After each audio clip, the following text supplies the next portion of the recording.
Nagdaos ng seremonya ng pag-aalay ng bulaklak ngayong Lunes, ika-26 ng Agosto taong kasalukuyan.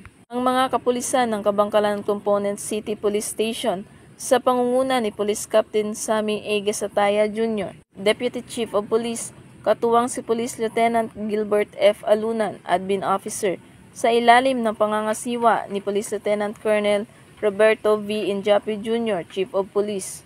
Kasama rin nila ang mga tauhan ng 604th Company, RMFB-6, na pinangungunahan ni Police Captain Roy C. Compe, Officer in Charge.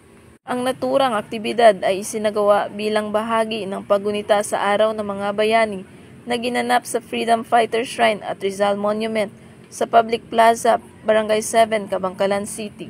Sa pamamagitan ng kanilang pag-aalay ng bulaklak, ipinakita ng mga kawani ng pulisya ang kanilang taus-pusong pagpupugay sa mga bayani ng bansa na nag-alay ng kanilang buhay para sa kalayaan at kapayapaan ng ating bayan.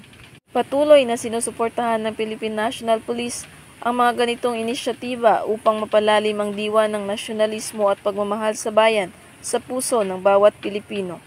Ang kanilang aktibong pagkikilahok sa mga aktibidad na ito ay patunay ng kanilang dedikasyon sa paglilingkod at pagbibigay bukay sa mga tunay na bayani ng ating kasaysayan.